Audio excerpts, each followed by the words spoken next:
Right, we're here today. Another Hostile Strength podcast. We've got Alan Slavin and Tommy Hands.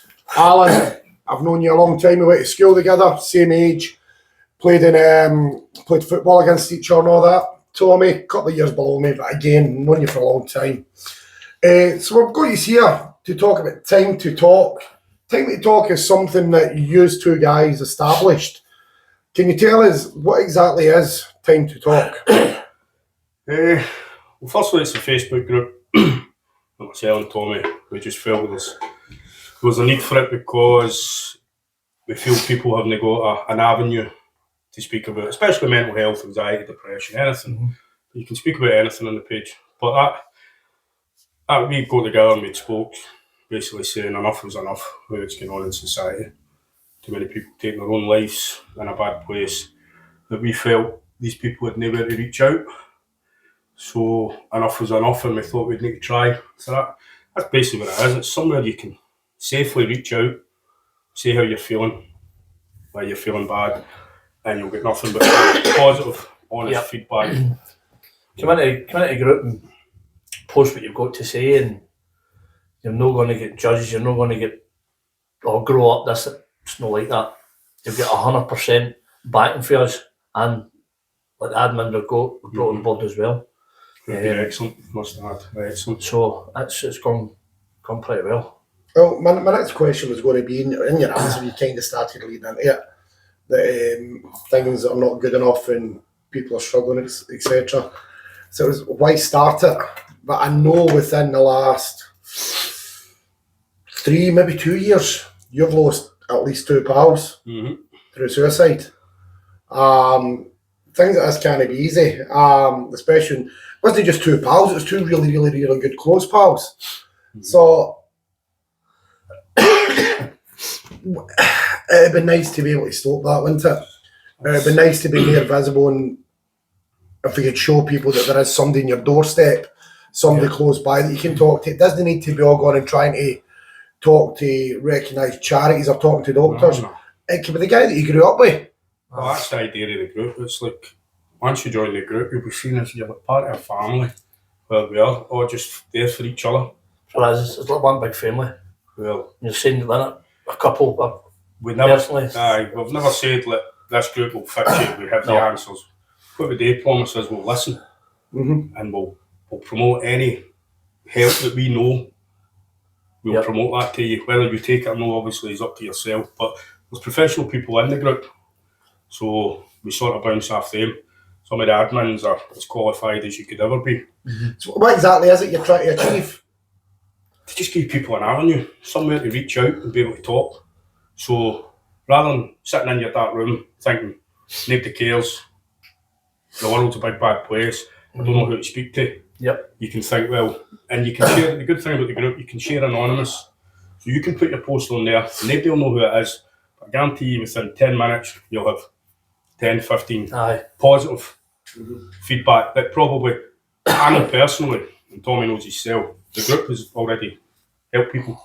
But people have came to us in private. Definitely. The group has helped. Well, and I'm talking Tommy's sitting there as an example of getting helped already. You've been, 3 weeks now, constant in the gym. And you're absolutely loving it. Smashing it every day. Absolutely brilliant. Before I used to just, I'll go tomorrow, do this and that. It's the talks, it's doing it. I mean, a lot of people, they really have to just see if they talk. That's a big barrier they're broke down. And it just goes from strength to strength after that. Also, a thing that we thought we would try and promote in the group was the stigma that men can't talk. You're weak if you talk about your feeling. Me and Tommy are the weak guys. That was one of the reasons I got him on board. He's well respected. People look at him big, strong. Tommy, well respected guy. If he can sit and talk about his mental health, I can sit and talk about mine only. And what's stopping you, what's stopping the next guy? Because there is a stigma. Men can't talk, and that needs to change. That's a major that we'd like to. Just a wee early success story I'd like to talk about. Let's say, Tommy, you've been here for 3 weeks. You've struggled with your weight a lot of your life. You're absolutely smashing the gym, you're loving it. And you're not coming in tired or fucked, you're not making any excuses. You're really, really enjoying being here. But when you said there, it's always, I'll do it tomorrow. do it tomorrow, I'll do it tomorrow. Mm-hmm. What did it take for you to make that tomorrow today? Was it Alan? Was it? What did it take? Because you've played this for years, but it was always I'll do it tomorrow. I was always tomorrow, I'll do this and do that, and I'll get around it. Come a time you're actually sitting there, and I could be gripping my heart out. Just, I need to actually get a grip of myself here. You've had a lot of drug problems in the past as well, which you've openly admitted to. You say about 300-400 quid a bloody weekend. Easy. And your weekend was Thursday to Sunday. Thursday to Sunday. Every day, all day. Honestly, at least I was, the coke, it was at least 40 gram. That's fucking insane. Thursday and Sunday. I was killing myself. And the good thing about you talking about this, everybody in Wishy area knows you. They all know Big Tommy. Yep. And whether, I hadn't seen you for years until you came down to the gym, whether it's someone going, Big Tommy, you know, because you're not forgettable, you're very fucking obvious. Aye. So for you to sit here saying, I was 40 grams, and you're no new, there could be somebody sitting watching this who's having these kind of struggles. I'm not saying 40 grams, but they've got the struggles of their own. And with you coming out and telling us your story, if it reaches out to one person and helps one person, that's the mission achieved, isn't it? That's what we say. Oh, definitely. That happened with a podcast I done with Stevie Mayer. And I got when he put it out, I got a message the very next day. And the guy says, you're an inspiration, you've saved my life. And I didn't even know the guy. I'm like, wow. See, like before, even with things like that, people saying, you've done well and this and that. I couldn't be proud of myself. But since this group and come down here, and what I'm doing, day in, day out, so you should be. I'm really proud of what I've done. What age are you, Tommy? I'm with 44 this year. Many years did you have for drug battles? 10, 12 years. It's not a short shift, is it? It's a decade plus. So it's not the kind of thing that you've tried some at a weekend and you've had a couple of hard weekends. It's basically a full lifestyle you've totally had to change.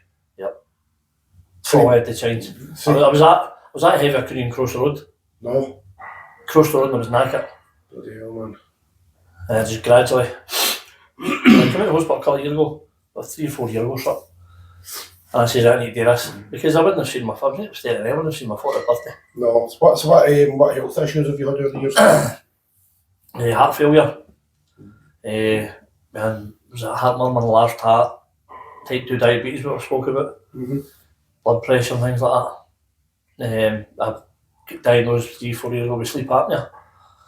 The weight in your chest, you struggle Just with breathing and stuff I thought like it was because it's to do with our muscles relaxes when you're sleeping. that. It cuts your oxygen off, so you stop breathing. So the longer you do that, the longer the oxygen's not going to your brain. And in time, your brain will tell you to wake up, but the damage is gradually happening. And if I don't do my mask, I'll die in my sleep. Scary. It's not a great thing to think, is it? I know. So it's like you say, mate, there's a space for anybody to talk. You're out here talking, you're seeking help, you're trying.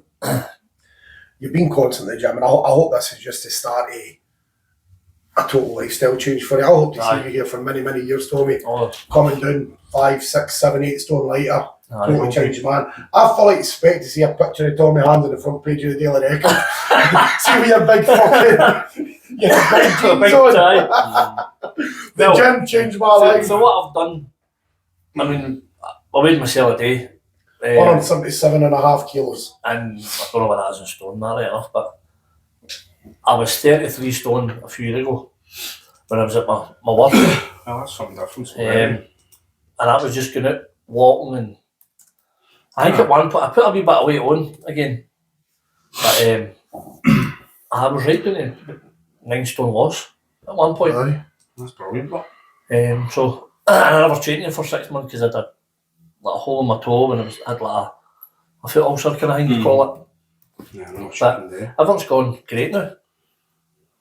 Good. Especially coming down to the gym. It's honestly, I was You're really amazing in here. I said to Alan, I says, I don't know what to say, listen, see me in here. And he was true to his word. First session that was me, I was buzzing. Absolutely buzzing. It's everybody's got their own things that they enjoy, and obviously Alan predominantly weight training. So you're in here doing weightlifting as well. You're enjoying it. It suits you.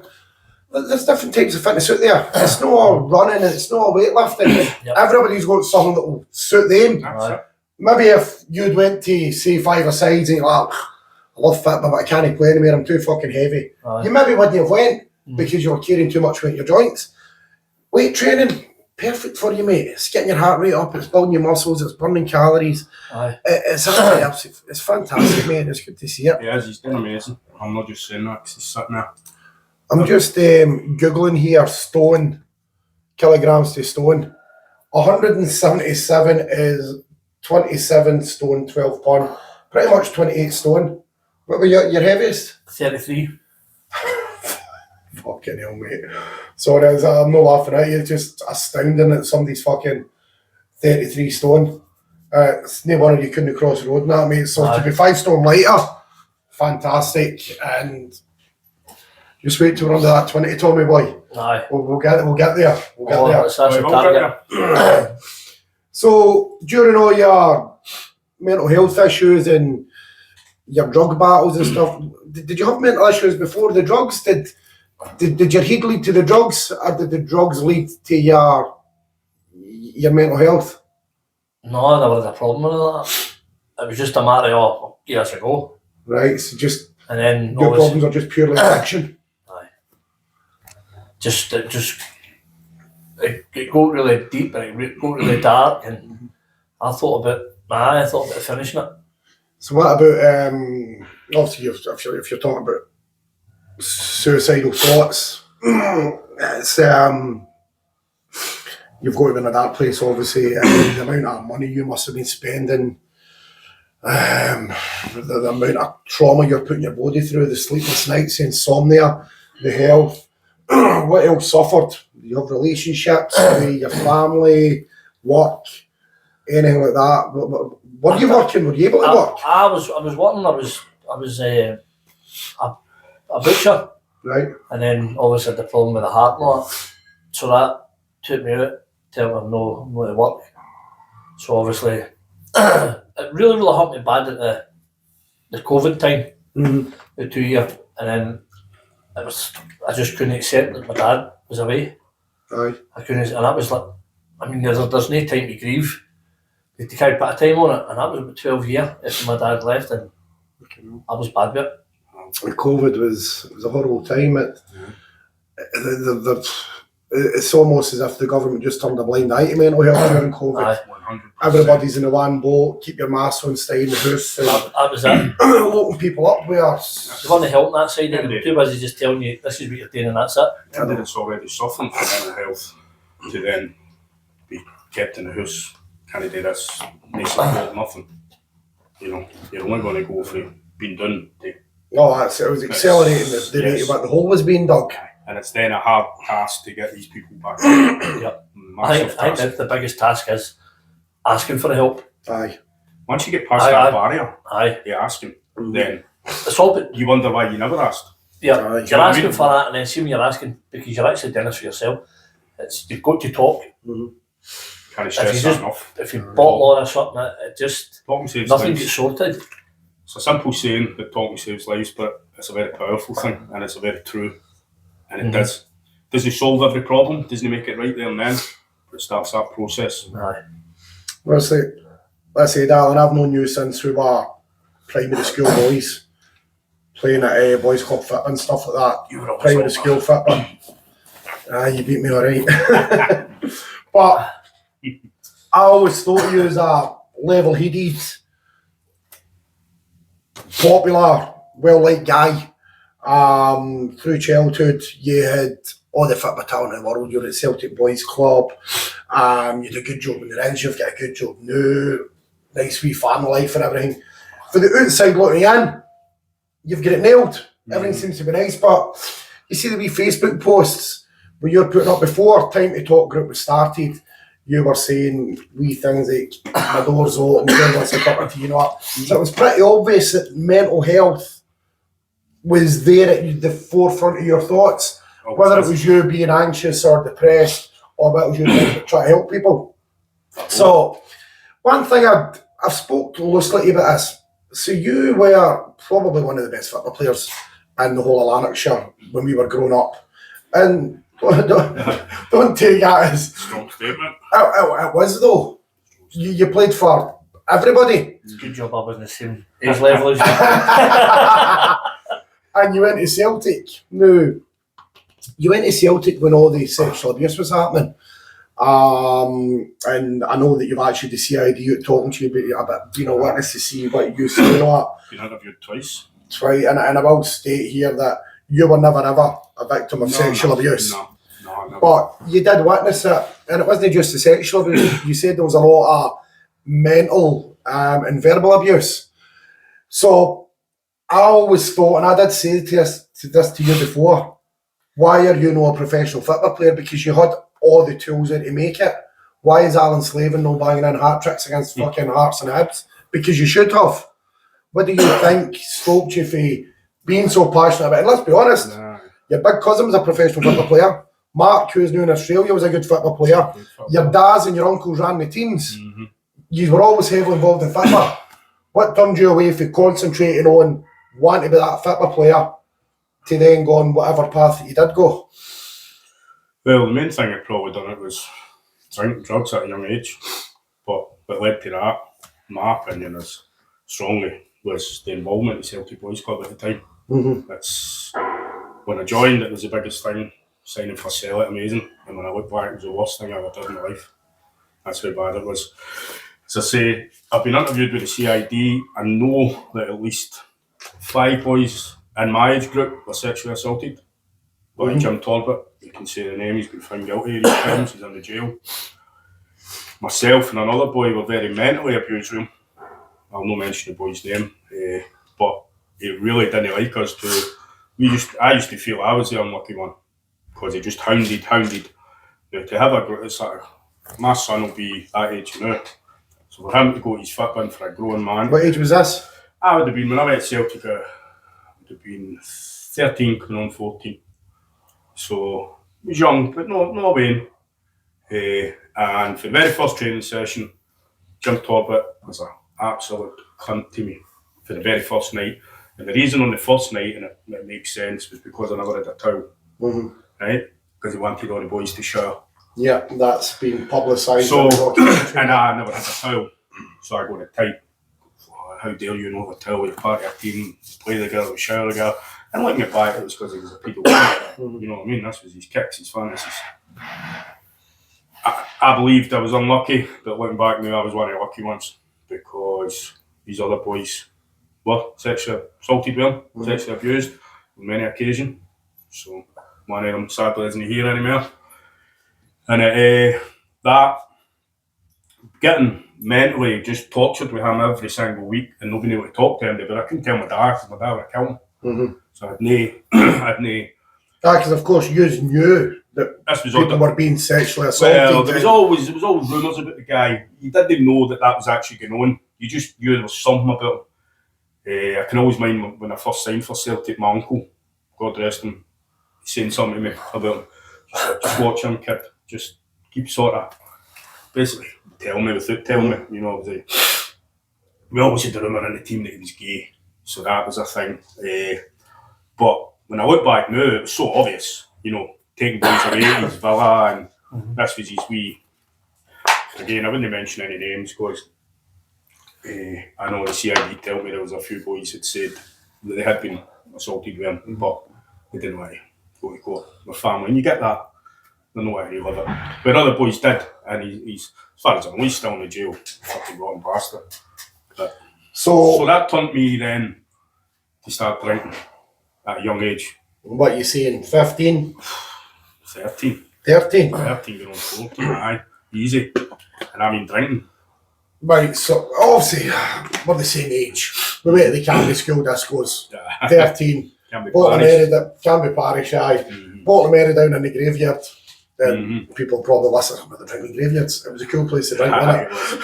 So we've all got an introduction to drinking. It's probably the same. I got my stomach pumped at 14 at the Courtness High School disco. No, sorry, that but you're reckon at 13 you were heavily hitting what a man was probably drinking. Probably, aye.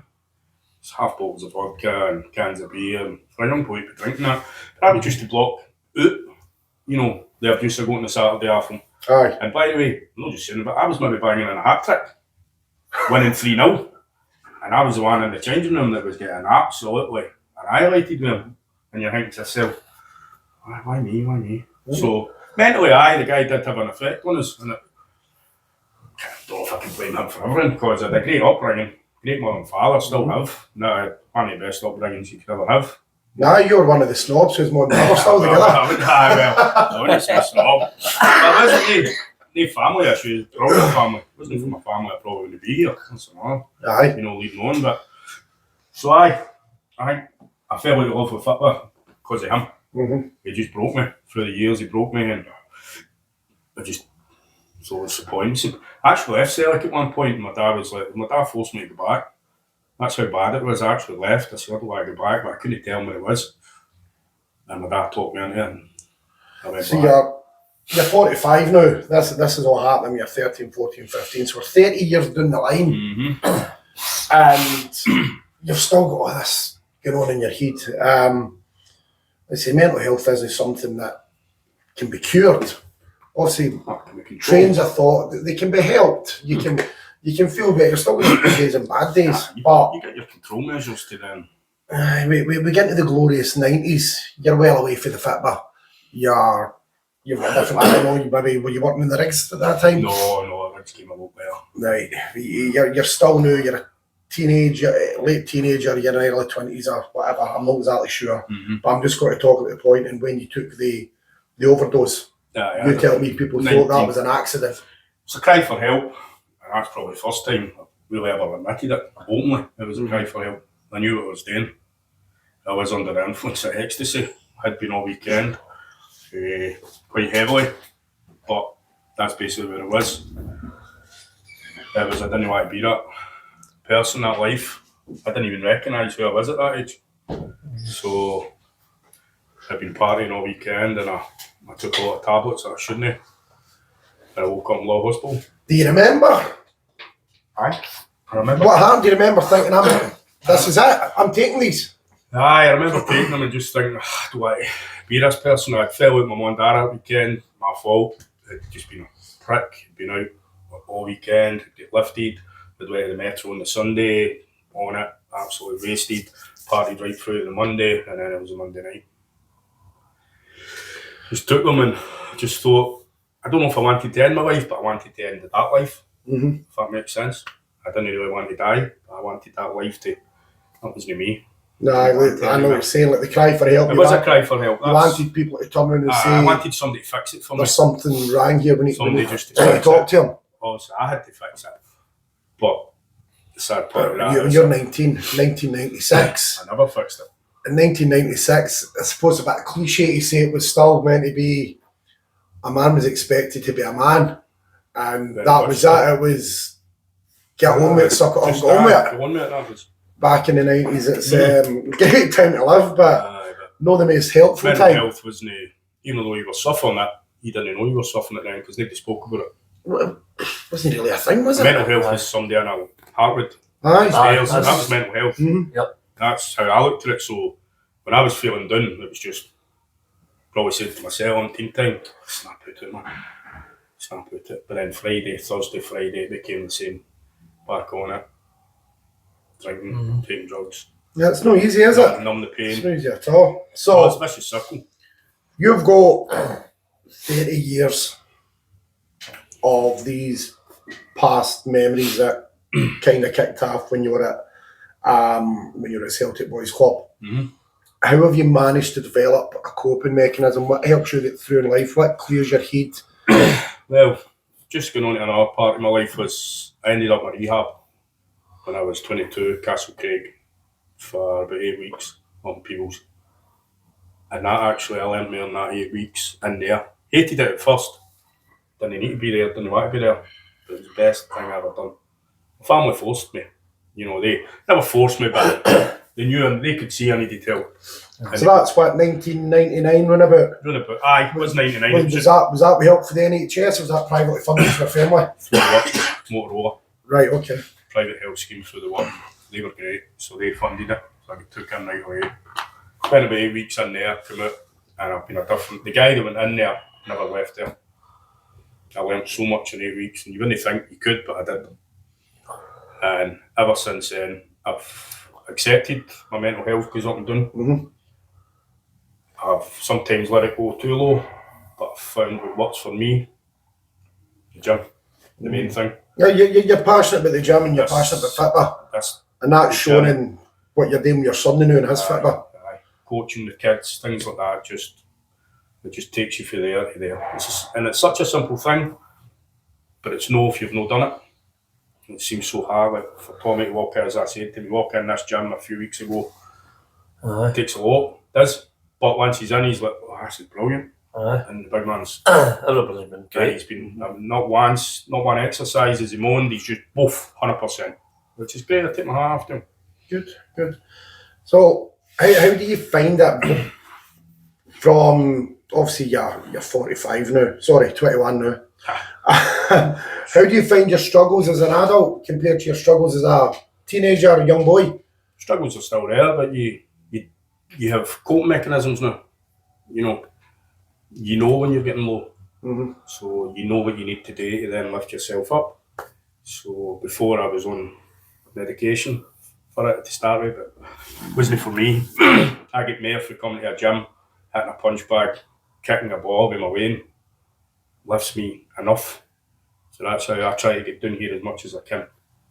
Because if I don't, and I've had spells where I've not seen me for months and months. You've vanished off the face of the earth. And that's where it is. I've let that week go to 2 weeks, 3 weeks, then it's 4 weeks. And then you think, well, I should drink a bit much here. I'd be one of the ones, just as Martin said, I'll go tomorrow. Aye. The more that doesn't come. Before you know it, you hit that right low and you think, I need to do something here. I really need to do. Right, so we've had the introduction about Time to Talk, what it is. It's a Facebook page where you're looking to create an avenue for people that can come and talk regardless who they are. It's been up and running about 3 weeks now. It's just short of 1,700 members. What is the future for this? And I know 3 weeks is not a lot of time, so you've grown quite a good member base. Well, what is the future and what is in the pipeline for people that are looking for help through the Time to Talk page? The future's to keep growing. That's what we want. We want the word out there. Keep growing, keep talking. As many people talking keep about interacting on the page. Who was it? You were in Aldi's? I was in Aldi's today and the woman asked me, "You're Tommy Hands?" Says I. I said, "Here we go. Is it something I've done in the past?" She says, "I've just seen the page, Time to Talk." I'm like, "Alright." She says, "That's absolutely fantastic." She says, "It's an inspiration." Honestly. It's nice to be appreciated, isn't it, Tommy? It is, aye. Just you're sitting here going, fuck, did I leather horse on 10 years ago? This is what I say. It was either one or I hot this one. But no, it's good. That's a couple now. Aye. And honestly, before I said there was something about me I couldn't be proud of myself, but then seeing that, I was done, started. Honestly, I'm 10 feet tall, proud as anything. Good. It's really good. So before he's done this, we just done a wee circuit class down here at Hostel Gym. That's what I was just going to. I was going to say, obviously, you, for anybody who doesn't know, as you've said, Martin's put a free circuit class on for the members of the group, which I've just done for the first time. It was brilliant. I would recommend ending the group. With 7. Which was good for the first, and they all put, listen, not everybody put 100%. They did what they could to the best of their ability. It was brilliant to see.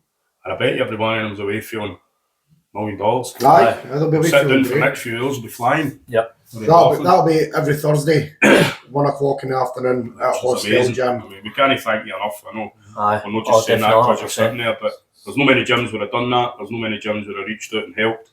So it's appreciated, and like I say, as a start, it's I think it just gets people at the house. Yep. Even the social side, Just that's it, mate. If it gets them seeing somebody different, could be the only time out. For an eye, if it gets them seeing somebody different, wee bit of exercise, meeting new people, their energy levels will improve. So that's one thing that's happened in the 3 weeks.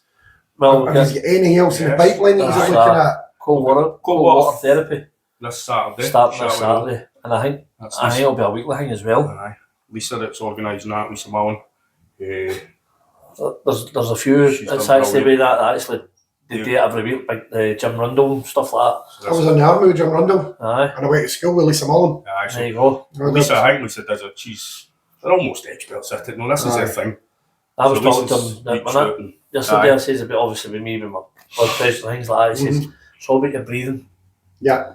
So I could say to my doctor and say, "My God, no, don't date and the rest of it." I'm going to go and try it anyway. Oh, aye, I'm going definitely. to go and try it. It's like, yeah. The thing is, these things that you've established, they're free. Doesn't Yeah. cost Aye, it's anything. just Just game. the hardest step is coming out the house. just doing it. Yeah. Turning up and Aye. saying, oh, That was the I'm hardest by the thing, way. even with the gym. Anybody wants to join the gym, the hardest bit will be coming through that door. Once you're Aye. through, it's like And once you're through it, they're sorting things out with you, plus they're meeting the gaffer, Thomas, as well. You know what I mean? So, but no, it's everybody's been that friendly and talking away to you. You know what I mean? Giving you Amazing. wee help. And maybe if I'm taking a heavy weight and maybe I'm watching, there was one of the lasses actually taking a video on it. It could So- be nicer. Do you see this predominantly as like a Lanarkshire thing to start with? Try to help friends and family that's Well- close to you. The page itself is open. We've got It's people from worldwide. We've got members from New Zealand, Right. members from Texas. You know, Texas, aye. we couldn't believe it. Holland. Holland as well. Yeah, so we hope that it does. Just the page is open to anywhere. Obviously, the groups that we're running might be a bit more based to local. There's a few. One of the admins, Ashley, she's got a few ideas. She's wanted to do a few classes on all men, and I know obviously female for anxiety and depression. Now, they're trained in this. Right. Since this is Ashley's field, she's been brilliant. So Yep. in the background, she's got that. We'll just try to get a venue where you'll be able to come up, see how you're feeling, and she'll be able to give you techniques and stuff To see how to deal with your How they all anxiety. go. you know. There will be And that will be happening. there will be a That's mixed one as well. Yeah. We'll see how the male and the female ones thought it'd be a go better first. idea to have an all female one first. Let the women probably talk better in front of women, and then men might talk. Obviously, I'm not saying that in front of them, This is the thing you say. It's hard for men to talk out and say they're struggling in that because you know women like women can talk. aye, once They it's can that. talk any time and that, but it's harder for me. I'm not saying. But the good it's- thing there is if you know they see me and you there, as I always put it in Facebook about myself. If I can talk, Aye. how can you know? It's stopping Yeah. you. You know, if anybody wants to think I'm weak for talking about my mental health, well, come and see me and we can talk about it and you'll realise I'll know. So that applies to everybody. We can all talk. Talking saves lives, man. And that's Definitely. there's too many lives lost, not just young, old. My partner lost her dad just before Christmas. I mean, you're telling me. Suicide Yeah. in his 60s. So it's not just young men, it's mental health. Well, I've just got it up on the mentalhealth.org UK website now, and the statistic is 1 in 3 Scottish men have experienced suicidal thoughts as a result of feeling stressed. And that's just saying stressed, obviously. Stress, aye. That mean can anything. it can mean anything, aye. It's like a pandemic. Aye, That's what I see, one aye. in 3 men. So, So 3 of us are here, statistically, 1 of us. aye. And you 2 have already said it. Aye, So you are high on the statistic. So there you go. God. If my brother walked in here, I could throw him into that. 3 and 3 could be something. Aye. So it's scary. Mhm. And how many out of that 1 in 3 then have done it? That's the problem. That Aye. these thoughts have then led to, well, they've felt so dark, so lost, they had nobody to talk to. And that is the whole purpose of the group. Yep. You can reach out. There's people reached out and within a minute they could have 20 comments and they think, oh, I thought That's I one really of the felt things. like that. Everybody's jumped on it. And it's There's great no to see. negativity there. And it's all, by the way, I felt like that. I did this Yep. to maybe make myself feel better, or it only lasted this length of time, or I phoned this, or I phoned that. You tend to find the ones that actually comment on whoever's posted. Gives them the courage to speak about their themselves. I've seen that. Yeah. issues. I'm on a military Facebook group. It's called Warriors RV. And it's all UK, and it is a support network for people that are struggling. So I keep lying in bed, just flicking through Facebook, and you'll see any Warriors in Newport, Wales, got a guy really struggling. And within minutes, you'll see people saying, oh, I'm 15 minutes from Newport. What's the guy's phone number? They don't even know the guy, Aye. but they're 15 minutes away. They're phoning him. And they're We're willing going to to help. see him, and then they've seen it post up. Everything's sorted. Aye. Spoke to him. We've got a wee bit of help. We're just sitting having a cup of tea. That's basically Things the like that. That's the whole. Yeah, you've had a couple. I've had a couple. Right. I've had a couple that I really know, and it was one of the ones where they didn't know if they could talk to me Aye. because I've had this. Oh, I'm intimidating it. I might just look at this big. I'm dead soft and I can talk But and I can. but I'm good people at are listening. judging you on Yeah. pissed up Tommy for the past, Aye, rather than going, she's just like the height that's aye. why to talk to me. That's Right, what people people- do. aye. They do that. That's the sad thing in life. They Yep. judge you on. And We're not the don't same know you. people all the time. No, you are. No. Anybody can be an arsehole or a great person and totally change the other way round. Anything I've fucked up or done wrong in my life has been alcohol related. Do you know what I mean? That's the truth. Where aye, back then, where I've made a cunt out of it, because you can lead it back to I've been on a bender or I've been on it. I wouldn't have made the decision sober. aye. I've only had a few pints in us. Mhm. So you can't. We're not the same person. Nobody's the same person. So get to know somebody before you judge them. Exactly, mate. That's my outlook in life. I'm not judging. Absolutely. You could say to me, "Oh, so and so is a cunt." I'll wait till I meet so and so and talk to them, and I think, "No, you're right. He's a Aye, cunt." so- Aye, no, he's no, he's actually sound. Do you know what I mean? It's like take people. It's the as one they- that they fell out with somebody. Or you Aye. should be talking to him. Oh, he's a dick, but he's always been good to me. Aye. So why should I not like him? And I Exactly. think there's too much of that in the world now. Yeah. Well, guys, we'll wrap it up there. Thanks very much for your time today. I hope you are feeling good after the circuit today. That's brilliant. 1,700 subscribers on the Time to Talk Facebook page. That's Time to Talk. If you can go onto Facebook, Fuck up. give it a like, give it a share. Yes, please. There is, how many admins have you got? We've got 6 very qualified and amazing admins. There you go, 6 admins. There'll always be somebody to reach out and talk to. Yes. Even if you feel you'd rather speak to a woman or a man, Yeah, there will be help. Yep. Whether it's drugs, alcohol, work, finances, Anything. anything at all. You know, if you private mail, Yep. mail's all that's another thing. If you don't want to speak to the group, mail me, mail Tommy, mail MD in the group. You see the people that are on the group all the time saying my mailbox is open. Yep. Might be 50, 60 mile away, so can't chat my door, but Brilliant. so the support is there. Guys, thanks very much for watching. That's been Alan Slavin and Tommy Hans from Time to Talk. Jump onto Facebook, give it a follow. Thank you very much. Cheers, mate. Cheers, mate.